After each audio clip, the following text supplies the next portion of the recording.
உடல், மனம், ஆத்மா. மனமும் ஆத்மாவும் சூட்சமமானவை என்பதன் பொருள் என்ன? கண், காது, மூக்கு, வாய்த்தோல் இவை யாவற்றுக்கும் உருவம் உள்ளன. கண், காது, மூக்கு, வாய்த்தோல் அனைத்திற்கும் உருவங்கள் உள்ளன. ஆனால் மனதுக்கும் ஆத்மாவுக்கும் உருவம் இல்லை. உடலானது இருக்கும் இடத்தை தெரிவித்துவிடும். உடல் இருக்கும் இடத்தை தெரிவித்துவிடும். ஆனால் மனமும் ஆத்மாவும் உடலுக்குள் இருந்தாலும் உடலுக்குள் இருக்கும் இடத்தை ஊர்ஜிதமாக உணர முடியாது. கண், காது, மூக்கு, வாய்த்தோல் போன்றவை யாவும் நம் உடலில் இருக்கின்ற இடத்தை உணர முடியும். அது உடலுக்குள் இருந்தாலும் மனம் மூளையின் ஒரு பகுதி.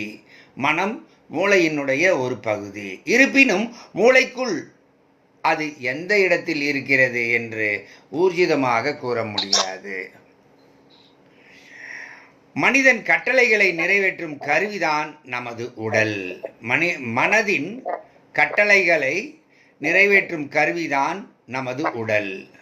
எனவே உடலும் மனமும் கர்மிகள்.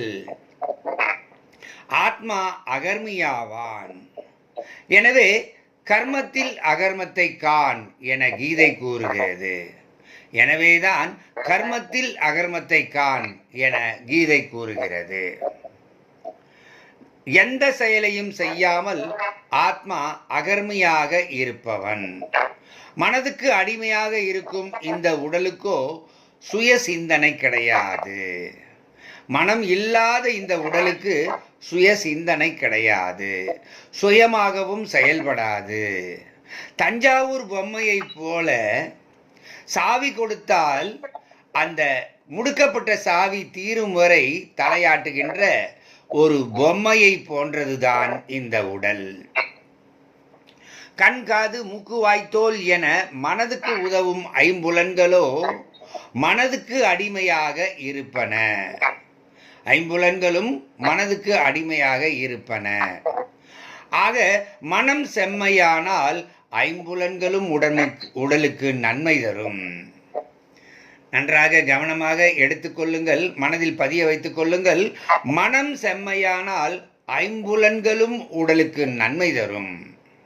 அதே சமயம் மனம் பக்குவப்படவில்லை என்றால் ஐம்புலன்களும் உடலுக்கு தீமையை தரும். தோன்றி மறையக்கூடிய நிலையற்ற தற்காலிக இன்பங்களை தருகின்ற அனித்தியங்களை சதா சர்வகாலமும் தேடி நாடி ஓடிக்கொண்டிருக்கின்ற மனதை செம்மைப்படுத்தி அதை பக்குவப்படுத்த வேண்டுமானால் அந்த மனதிற்கு ஆத்மாவை பற்றிய ஞானம் அவசியமாகிறது. மீண்டும் ஒரு முறை தெளிவாகவும் நிதானமாகவும் கூறுகின்றேன். தோன்றி மறையக்கூடிய நிலையற்ற தற்காலிக இன்பங்களை தோன்றி மறையக்கூடிய நிலையற்ற தற்காலிக இன்பங்களை தருகின்ற அனித்தியங்களை சதா சர்வகாலமும் தேடி நாடி ஓடிக்கொண்டே இருக்கும் நமது மனதை செம்மைப்படுத்தி அதை பக்குவப்படுத்த வேண்டுமானால் அந்த மனதிற்கு ஆத்மாவை பற்றிய ஞானம் அவசியமாகிறது.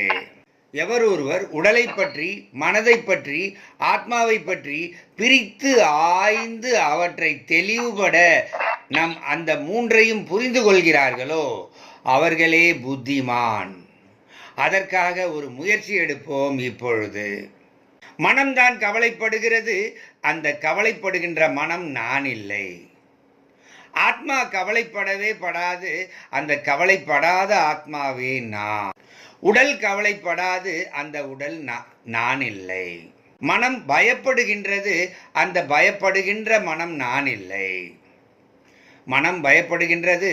அந்த பயப்படுகின்ற மனம் நான் இல்லை. ஆத்மா எப்பொழுதும் எதற்காகவும் பயப்படாது. பயமில்லாத ஆத்மாவே நான். உடலும் எப்பொழுதும் பயப்படாது. அந்த உடல் நான் இல்லை. மனம்தான் வெறுப்படையும்.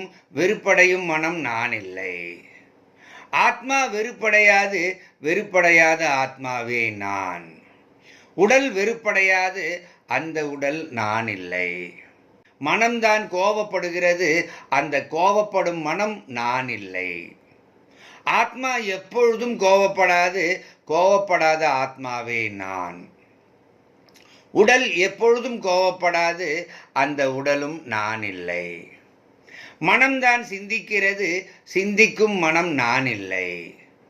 ஆத்மா எப்பொழுதும் சிந்திக்காது, சிந்திக்காத ஆத்மாவே நான். உடல் எப்பொழுதும் சிந்திக்காது, அந்த உடலும் நான் இல்லை.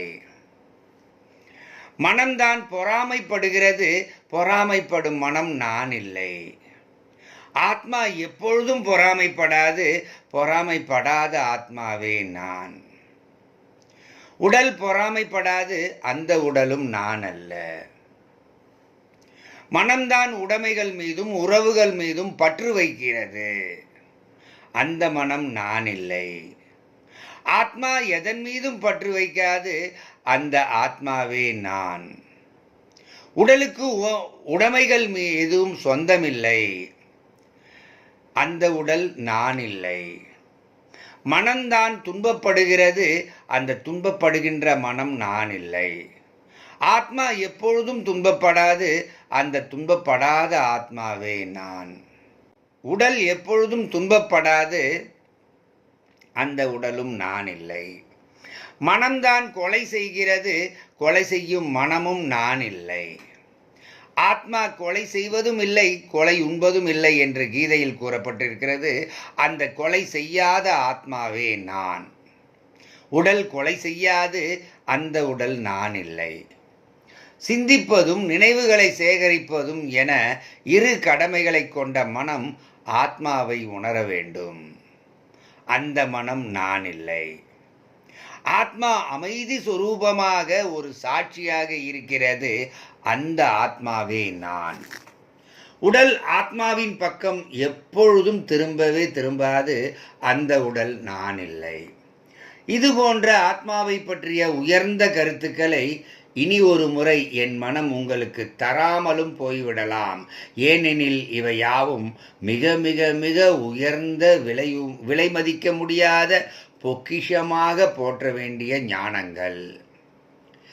எனவே காப்பி அண்ட் பேஸ்ட் பண்ணி பாதுகாத்து வைத்துக் கொள்ளுங்கள். நன்றி, வணக்கம். குறிப்பு: இது போன்ற தன்னுணர்வு தேடுகின்ற 290 பதிவுகள் கொண்ட 832 பக்கங்கள் கொண்ட புத்தகத்தை வாங்கி பலனடைய விரும்புவோர் உங்கள் தொலைபேசி எண்ணை தெரிவிக்கவும்.